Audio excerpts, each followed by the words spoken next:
ও মাই god, পাকিস্তানের বিপক্ষে test series জয়ের পর লাইভ এসে বাংলাদেশকে নিয়ে কেমন মন্তব্য করলো সৌরভ গাঙ্গুলী। পাকিস্তানের বিপক্ষে টেস্ট সিরিজ খেলতে রাওয়ালপিন্ডিতে মাঠে নামার আগে বাংলাদেশের পরিসংখ্যানের খাতাটা ছিল পুরোই ফাঁকা। 13 টেস্টে মুখোমুখি হয়ে মাত্র একটি ড্র করেছিল বাংলাদেশ, আর বাকি 13টিতে হারের দ্বিতীয় স্বাদ পেয়েছিল টাইগাররা। তবে প্রথম টেস্টে পাকিস্তানকে 10 উইকেটে হারিয়ে তাদের বিপক্ষে জয়ের ঘরে কাটিয়েছে বাংলাদেশ। সেই সঙ্গে টাইগারদের সামনে সুযোগ আসে পাকিস্তানের মতো বড় দলের বিপক্ষে সিরিজ জয়ের, আর সেই সুযোগ কাজে লাগাতে ভুলেনি সাকিব মিরাজরা। দ্বিতীয় টেস্টে পাকিস্তানের বিপক্ষে 6 উইকেটে জয় তুলে নিয়েছে বাংলাদেশ। এতে স্বাগতিকদের বিপক্ষে প্রথম টেস্ট সিরিজ জিতেছে টাইগাররা। শুধু পাকিস্তানই নয়, বড় দলগুলোর বিপক্ষে এটি প্রথম সিরিজ জয় বাংলাদেশের। সব মিলিয়ে নবম সিরিজ জয় এটি। বাকি 8টি সিরিজ জিম্বাবুয়ে, ওয়েস্ট ইন্ডিজের মতো ছোট দলগুলোর বিপক্ষে।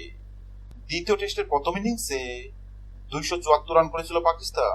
এরপর ব্যাটিং এ নেমে 262 রানে অল আউট হয় বাংলাদেশ।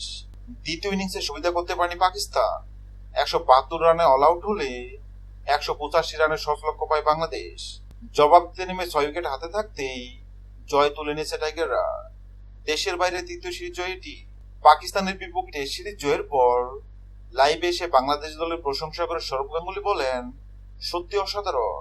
বাংলাদেশ যেভাবে পাকিস্তানের মাঠে খেলতে নেমে টানা 2টি টেস্ট ম্যাচ জিতে নিল, আমার কাছে স্বপ্নের মতো লাগছে। কিন্তু পাকিস্তানের মাটিতে বাংলাদেশ এমন ব্যাটিং ও বোলিং দেখে আমি সত্যি খুশি। সাকিব মিরাজের সাথে তাসকিন, শরীফুল এবং হাসান মাহমুদ এবং ব্যাটিং এ লিটন ও মুশফিক অসাধারণ করেছে, বিশেষ করে তরুণ পেসার নাহিদ রানা। আমি মনে করি নাহিদ রানা যেভাবে স্পিড গতিতে বোলিং করে, সে একদিন বিশেষ সেরা বোলার হবে। হ্যালো বন্ধুরা, যদি ভিডিওটি ভালো লাগে লাইক দিবেন এবং সাবস্ক্রাইব আমাদের চ্যানেলের সঙ্গে থাকবেন। ভিডিওটি দেখার জন্য আপনাকে অসংখ্য ধন্যবাদ।